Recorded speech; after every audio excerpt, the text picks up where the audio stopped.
The city was unusually quiet that evening, wrapped in the gentle hum of traffic far below the high-rise apartments. Inside apartment 9B, Elena had just come home from a long day at work. She was a freelance illustrator, and deadlines had drained her. She was used to living modestly, her one-bedroom apartment being her sanctuary after days of struggling to pay bills. She put down her grocery bag, tied her hair into a messy bun, and slipped into her oversized sweatshirt. The evening air felt heavy, but she liked the comfort of silence.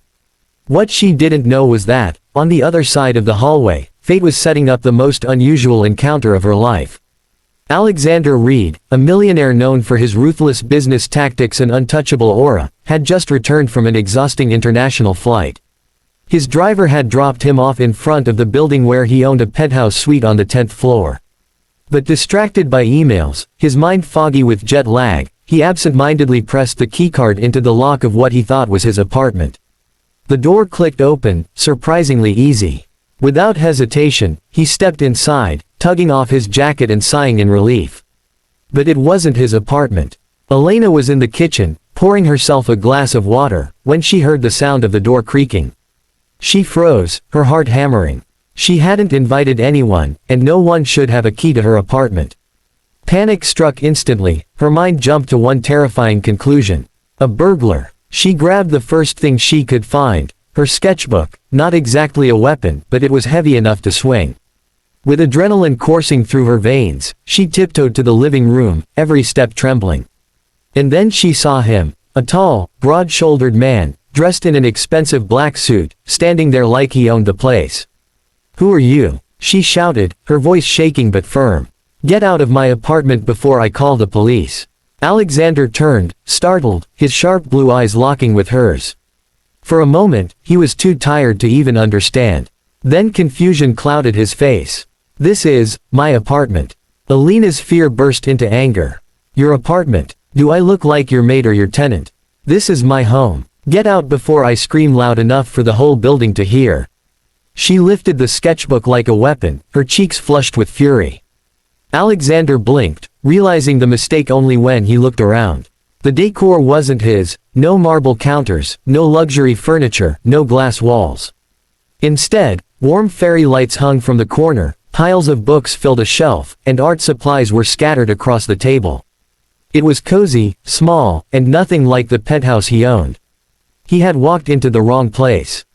For once in his life, Alexander Reed, the man feared in boardrooms, found himself at a loss for words. "I apologize. Clearly, this isn't my place. I must have gone one floor too low."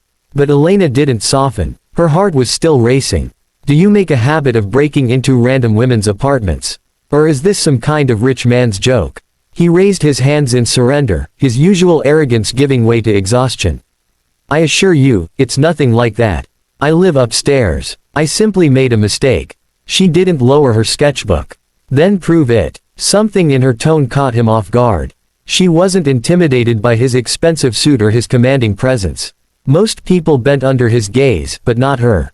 Instead, she stood her ground, suspicious and strong despite the fear in her eyes. He found himself strangely intrigued. "Fine," he said quietly, pulling out his wallet. He handed her his ID. "Alexander Reed, apartment 10A. You can verify with the doorman." Elena snatched the card, her fingers brushing his briefly. She glanced at the name, frowning. She had heard of him, everyone had. The reclusive billionaire, the one with headlines about cutthroat deals and icy detachment. What on earth was he doing walking into the wrong apartment like an ordinary, careless man? She lowered the sketchbook slightly but didn't put it down. "You could still be lying." A small smirk tugged at the corner of his lips despite his fatigue. "You don't trust easily, do you?" "And why should I?" She snapped back. "Some stranger waltzes into my apartment at night and expects me to believe a silly excuse. No thank you." There was a pause. Then, to her surprise, he didn't storm out like most arrogant men would. Instead, he sighed, sat on the edge of her couch, like he had every right to, and muttered, "Just give me 5 minutes. Then I'll leave." Her eyes widened. "Excuse me, you can't just." But before she could finish, he leaned back, exhaustion written across his face. For the first time, Elena noticed the dark circles under his eyes, the weariness in his expression. He wasn't threatening her. He looked lonely, vulnerable, even. Against her better judgment, her anger softened just slightly. Still, she crossed her arms.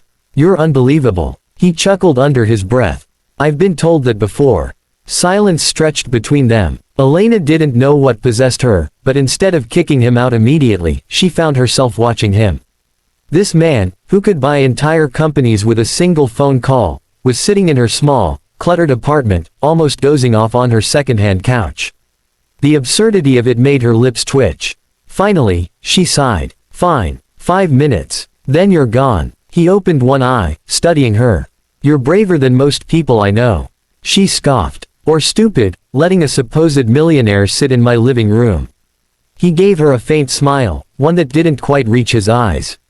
"Not stupid. Just different." The minutes ticked by, but neither of them moved. Something unspoken lingered in the air, an invisible thread pulling them closer. When he finally stood to leave, he paused at the door. "Thank you," he said softly. Elena tilted her head, confused. "For what? Not hitting you with my sketchbook. For not treating me like Alexander Reed, the untouchable CEO." His gaze softened. "For a moment, you just saw me as some idiot who walked into the wrong apartment."